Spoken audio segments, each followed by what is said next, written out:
Hello, hello, hello. Hi, everybody. Corey Thorne, the spiritual healer, coming in to do my card of the day. Just my computer's trying to update, so I'm trying to get that under control here. So, welcome if you're new to my page. Welcome, welcome. I'm so thankful and blessed that you are making a choice to follow my Facebook Live. Also know that you can also catch me on YouTube, and you can also join Corey School of Magic, where there's lots of things available in there that is available to you in meditations and some free classes and a lot of paid stuff as well. But that's where all my teachings are done, and many others. There's some many great guides and teachers in there as well that are a part of it. And it's not mine alone. It's just my name is in it. So there's my partner in crime of it, Lisa Richard. She has several classes in there. There's a beautiful Kundalini yoga in there by the beautiful Sabine out of Vancouver Island. So there's lots of stuff in there. Michelle Gibson teaches in there. Tracy Leggett. There's lots. So just want to put that out there while we're waiting for people to join in. I have a really weird thing happening with my page, and I can't see anything. So oh,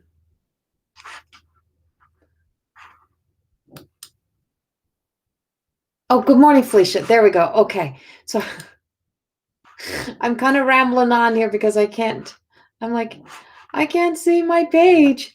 So I am in. Thank you, Felicia.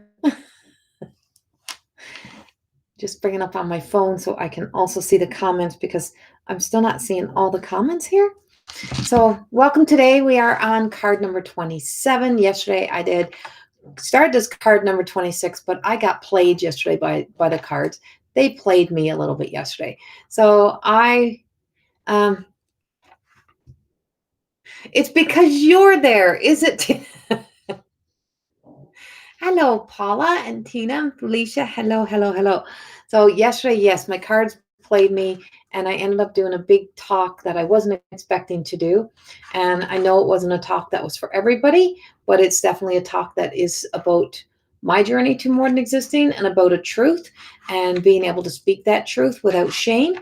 And so as you've seen on my post today, I spoke about today being the somebody had posted, oh my God, somebody had posted about, holy shit, hold on, about today being the day that the Salem the Salem witch trials started. Was March the 1st, like 1685 or something. So there was some strong energy. Our card of today is Forever Yearning, and she is Luna. And Luna is in the mother energy. And I want to introduce Luna as a woman who kind of is that energy of still seeking and searching, and still, is that extrovert. What are we, we're motivated by the desire of the outside world to fulfill, to still hear us, to accept us, to make us enough. Those, that becomes such a hard energy to live in. And so if we internalize it and we start to question ourselves, what is it I am yearning for? What is it I feel as if I am not receiving from the outside world? Why am I placing such responsibility upon the outside world to provide to me what I am not willing to provide to myself? That's a truth. And so what am I not willing, why am I so determined to put that out there into the outside world to provide to us what we're not willing to provide to ourselves? And that's a big truth. Oh my God. Stay with me here. I'm trying to fix my freaking computer screen. I got some real issues happening here. Let me see. I'm telling you, this energy has been nuts. Nuts, nuts, nuts. No, it still don't want to do it. Okay. I'm going to have to work with a different screen here. Hold on.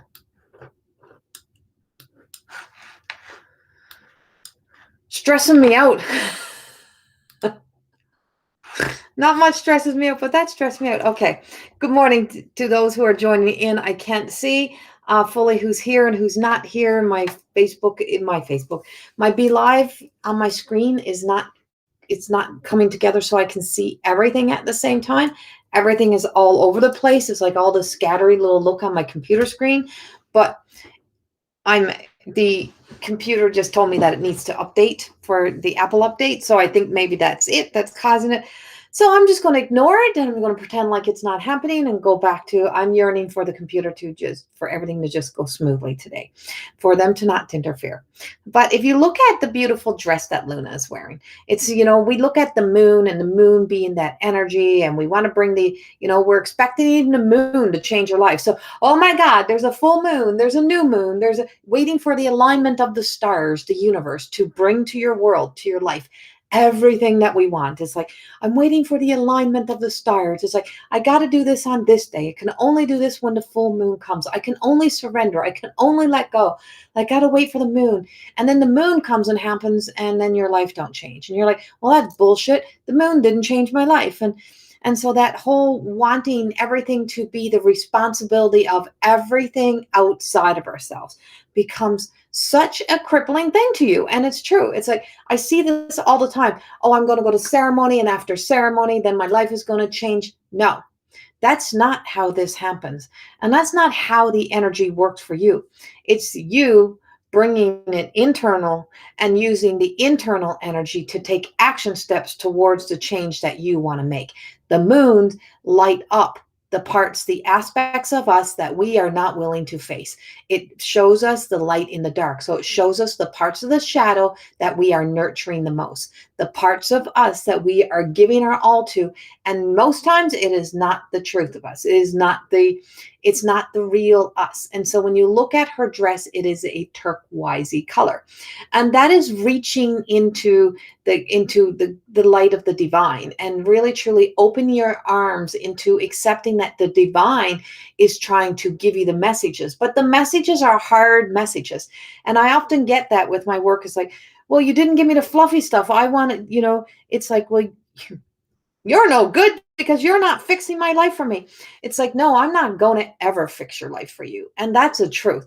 And if everything that's out there keeps knocking you on the back, or knocking you, or feeling like you're being knocked over, what you're doing is you are so attached to a desired outcome, or trying to hold on to the old parts of you that you don't want to let go. And you see it often when someone's like, well, this is the way I've always been. I'm yearning for a change, but I don't want to change because this is the way I am and this is what works for me. Well, how do you know something else doesn't work for you? How do you know that there's not something different that will work better for you if you're unwilling to let go? And that's a truth. And so in the magic and in the air, I was going to bed last night, and I was going to bed really early. I was going to do something very different because I go to bed so late, and I'm channeling all night long. Sleeping is something I don't do much of. And so I'm laying, and something told me to open my blinds, and I'm like, well, I closed my blinds. So I opened my blinds, and this is kind of exactly what the moon looked like last night. And it was this drifty little clouds like over it and around it, but it wasn't dark. It was all, and I'm like, and I could see the shape of the angelic and the birds. Like you could see the shape of the clouds through the moon. And I'm like, and I left the blinds open, and I laid on the bed at the foot, with my head at the foot of the bed instead of at the top of the bed, breaking all the rules here. And as I laid there, I was writing, and I started to think how patterned we are, how connected, how we get so conditioned and so stuck in our ways. It's like we only do this, we only do that. And so when we constantly do those things, we really do get stuck, and we get stuck in our belief systems. We get stuck in, and then we find ourselves yearning for more, yearning for something different, but we're unwilling. And so where are we unwilling to make a change? Where are we unwilling to explore deeper? So the turquoise really takes you to the divine. And so she's looking outside of herself in the beginning. Is it she's looking outside of herself, Or is she really looking in and she's surrendering it over? And so the card has two, three different meanings. But the essence of her when she was first created was that she was yearning to get out of here. She was yearning to return home. But where was home? She was yearning for home. Like, I just want to go home. I just don't want this world is so effed up and I don't want to be here. I want, it's like she kept yearning. She wanted to be a part of her ancestors. She wanted to be a part of her culture. She wanted to be a part of everything outside of herself. And the yearning for home was actually the yearning to come home to self, to come into here and to get into here. And so this is the yearning that we should be craving most, that we question ourselves.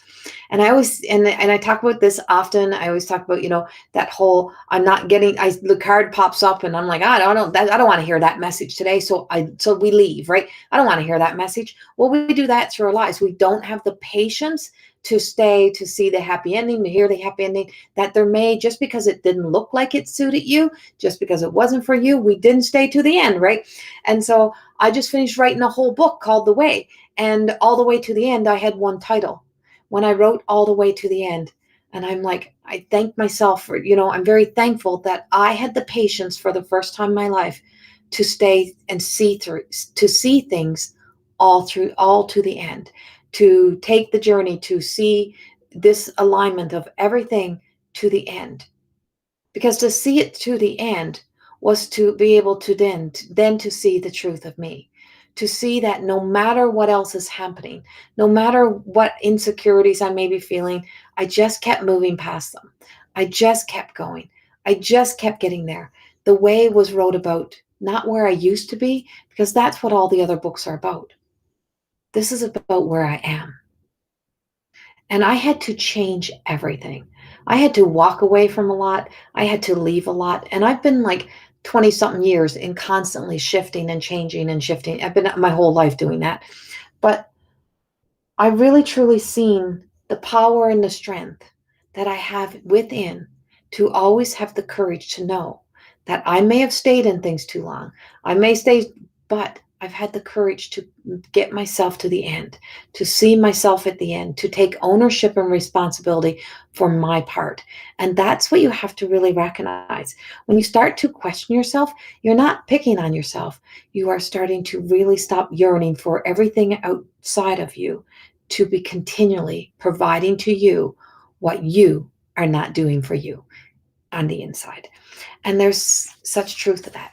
And so that whole internal, external is that the external is pleasures, right? The externals are pleasures. And so, when we even talk about even our children, oh, I do that for the best of them. Are you doing it for the best of them, for the best, doing it for the best of them? Or are you doing it for the best for you, to make you stay happy, to make you be able to stay in your story? And so when you can start to question those things and ask yourself that, and I often hear it when someone says, oh, I do this, I stay doing this for the children, I stay, like, no, stop using the outside world as an excuse for why we do what we do. We do it because that's what is serving us, and we do it because that's what we want. And so when we can really truly get honest with ourselves, it's not judgment, it's recognizing that we have to take ownership for the whys to why we continue to do the things that we do. And when you do, you can sift through them. Is that working to the highest good of me? Is that serving my highest good? Is that serving the life that I really want to live? And so the beautiful Luna has surrendered it all. She's asking the divine to guide her, to show her, to provide to her, that the moon has lit up the shadow. The moon lights up what needs to be done, but only she can take the action steps. Only she can put the work in. And when you can truly accept that we have these beautiful guardians, that we have this love, this support around us. And so we can then start to take action and start being more determined in the creation of us based on what we want to be, not based on the defiance of a child who felt like she was forgotten, or the woman who's constantly providing what everyone else wants. It's about what we want to see happening within our lives. Now, let me see if I can get to the other side of this card.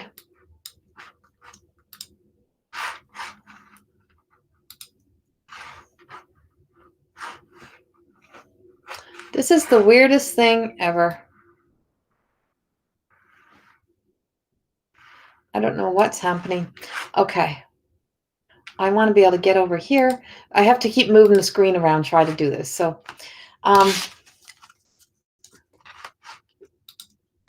so I'm going to validate this card. So if you're with me this morning, no, this is determination. This is me having to play around with a computer screen that is not working, that is not showing me what I need to see, that is not, and I have to trust that everything is there, that I'm not seeing all the comments, I'm not seeing the bottom of my screen, I'm not seeing the sides, but I have to trust. So this is about trust. And so Forever Yearning is trust that you have everything inside, everything within you to be the light, to be the love, to be the change, but it's up to you to take action steps. It's not about taking action steps to hang on to who you used to be, because that is now a past. It's about allowing yourself to start to become, becoming you. And this morning I had a conversation, and I have been chosen to be one of the speakers at the Women in Bloom in Edmonton online event. And that's another step in another direction for me, because a lot of times in my life, I backed away from a lot of different events and a lot of different things. And I would let somebody else, I would easily let someone else take that light and just say, that's not my place. That's not the place for me. It is the place for me. And really accepting that has been huge for me. And so the validation card for this is Rose. And I love how it's going to be Rose. I don't know how I'm going to bring her up on the screen because I can't see her. Oh dear. Let's see. Here we go. So this is the beautiful Rose, and she's Feed the Light, and she is the crone energy, which makes total sense to the Forever Yearning Luna. So the Forever, I mixed Luna back in the pack. So the Forever, oh God, what a morning. Thank you, Ashley. And so I'm not choosing individual cards, Judy. This is me sharing the messages of my deck of Oracle cards that is going to be coming out. So every morning you can come join me in here, and I choose and I give a message that is for everybody. And the message often resonates with everyone. I always say, just take the message and let it fall into your heart today. And so the Forever Yearning Luna, this is the validation of Forever Yearning Luna. And so this, if you can see by the circles that are in there, this was the original deck, and now they're being reprinted again. But Feed the Light is Rose, and Rose is the crone energy. And so Rose being, I miss you too, Tina. That's funny, Tina. My picture, that memory picture just popped up on my phone, and it was us at the end of my event last year in Slave Lake. Last year, just so everyone knows, Forever Yearning, you Feed the Light, like this journey is, I could have been so angry at the world last year when all of this happened, when all of this thing, I did my first stage show alone, just Corey. And I was going to travel across Canada doing all of my work throughout Canada. And I did the first show in Slave Lake. A week later, we were all shut down and everything got canceled. And so I could have been constantly living in that story, living in that energy, and feeding, and like just totally going to the world was against me, but I didn't. I took the action steps and just reinvent it, recreate it, and just start to move forward in different ways. That will still happen. But it's the love and support that you recognize that you have. So Feed the Light, if you look at her, there is a beautiful, beautiful angel looking in on her. And that's our guardians. And those guardians peek into these cards everywhere. And so Rose is in my book, Wine and Chips. Rose is the grape, and it's about disassociating. Can we see ourselves as that beautiful soul? Can you see yourself as those beautiful women in those cards? Can you see yourself as all of that? Or are you still waiting? Are you still waiting for something to show you your beauty, show you your light? That you're still waiting for the something outside to teach you, to show you that you have light?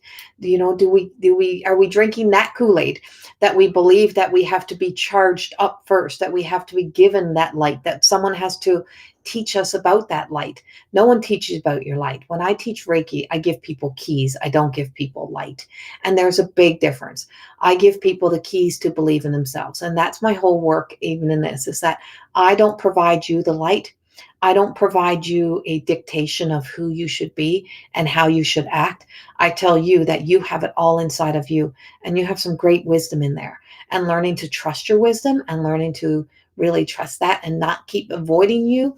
The more you avoid you, the more focus you put into everyone else, and the less you put into you, the more you keep avoiding you, the more issues that you're going to have with believing that you have, that you are worthy, that you are enough, and you become the issue. So when the whole world becomes your issue, when the whole world is your problem, you have totally disconnected from you, and you have laid all blame and all responsibility onto the world, that it is the world's responsibility to care for you. And when the world gets happy, I'm going to get happy. And I'm not going to say that the world is happy right now, and I'm not going to say that it's great times for everybody. And I don't play the la la land. I don't pretend like it's not happening. I'm very aware it's happening because I'm also affected by it. My business has been drastically affected by this. Of course it has. But does it own me? Does it have ownership? No, it doesn't. And so the beautiful, Rose, is, can you see your beauty even through your shadow, even through these times? And do you understand what beauty really means? Beauty is in the light. Love is in the light. All of these things that are in the light, that live in the essence of, now I got 3 screens going here and everything is lighting up. And so being able to um, have your eyes wide open. But by having your eyes wide open, it doesn't mean that you're allowing, is that it's not all about your human eye seeing everything. It's about trusting that whether your eyes are open or they are closed, that you can truly trust that there is always a this, a that, and a truth. A this, a that, and a truth. There's a positive, there's a negative, and there's a truth. And you are in that same triad, triangle energy with yourself. I can tell myself this, I can tell myself that, and then there's the truth. And it's like in any relationship. You see two people fighting, and you'll hear 2 different stories, and we do the same thing to ourselves, right? And then there's a truth. And what is the real truth? What is the original source? And so when you're still yearning for somebody or something, a situation or a world outside of you, you're still yearning for that pain to be done, to be gone. It's not going to happen, right? When you're waiting for someone else to tell you enough stories, enough sorries, or enough apologies that your world is going to be better, it still will not be better, because you will find something else that'll keep you staying in your own misery story, unless you decide to feed the light and not feed the shadow. So recognizing that the parts of us that we hold on to for dear life, and we claim it's, and we call it, I call it our claim to fame in my book, your claim to fame moments, that oh, I'm a good person. Why does the world hurt me? And why do people do things to me? I only ever want the best for people. It's like all of those things. When we feed that, we are trying to convince ourselves of those things. When we stop feeding any of that, when you recognize the parts when you're like, well, if I'm that good of a person, then how come I do this to myself? Right? And you get honest. So that it's about being honest with yourself. And that doesn't mean beating yourself up. It's about being honest with yourself. Is everything that I'm living within now, is it serving my highest good? If I have anxiety, if I'm depressed, if I have all of these things happening, if I'm not treating the depression, if I'm not doing the things that lead me to living a healthy life, then obviously something is not in alignment.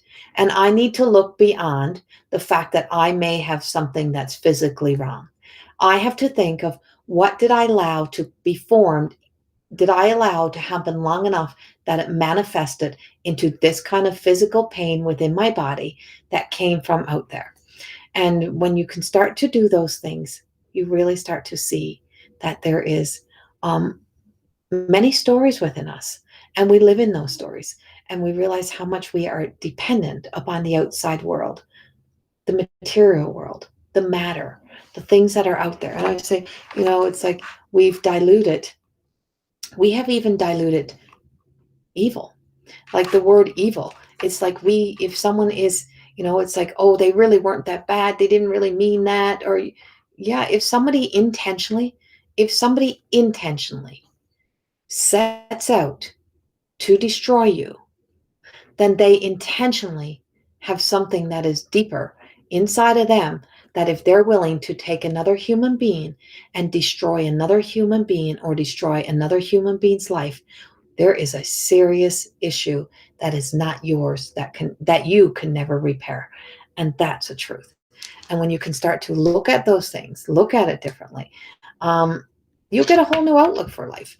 And so, it's not the evil of what you can't see you should worry about. It's the evil of what you can see, what we witness upon this earth, because those are the things of where we should put our attention.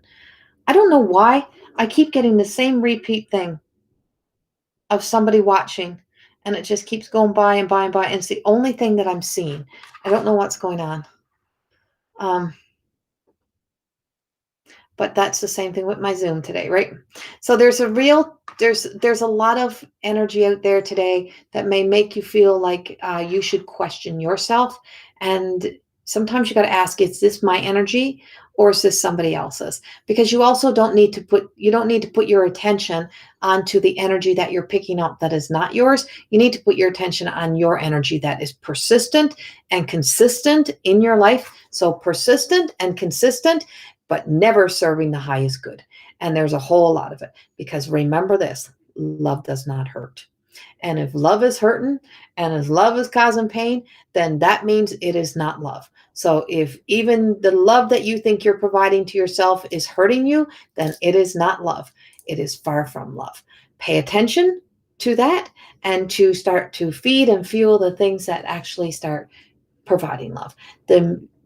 The mother cards are truly about nurturing. What do you need to nurture within yourself? And the maidens cards is awakening. They are about awakening. What do you need to awaken to? What is the truth that you need to be able to start questioning yourself on, so that you can move beyond that motive that you have to be so dependent upon the external world? And that's my message of today. I have a lot of recordings to do today. I have a lot of messages to put out today. Um, I have I have to teach tonight, but I have a channeled message that I will be recording today. And this is one thing that, I am not sure how much longer I'm going to be doing the monthly horoscopes and those things, because they're not getting the interaction, or people are just watching the first few moments of them. So I'm really bringing my awareness, my attention to my investment of time, because we get so demanding of time, and people get demanding of your time, or the world gets demanding of your time. And I'm really starting to put focus into where my voice really matters. I have to give my voice a lot of extra attention. And so I'm trying to figure out where's going to be the best place to put my focus, because it's not what I do. It's not all about what I just give out for free. And that's not none of our lives should be that.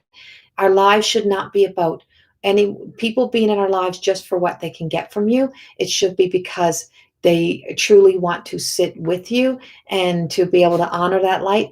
And I want you to recognize that in your life. Where are you investing time? Where are you investing time that is not serving the highest good? And where can you take that time? Time is a commodity. Where can you take that time and place that time into something that's going to be of more value to you, more value to your work, more value to your family, whatever it may be. Where are you wasting time today? And that's a whole part of the yearning, right? Where are you, or what are you wasting your time on? And so I'm getting very clear with that now, and being sure that anything that I do out of absolute love, and I give the best and the all of me when I give it. So I want to know that um, what I'm putting out there is also an investment into me, and that my time matters. So pay attention to that for yourself today. What matters? What matters that is serving the highest good? And notice that the guardian up on the top of card 19, up on Rose, notice that guardian looking in, because that's what's watching us right now. The guardians outside of us that communicate through me, they are observing us right now. They are witnessing how we have become so disconnected from humanity, and that started with us disconnecting from ourselves.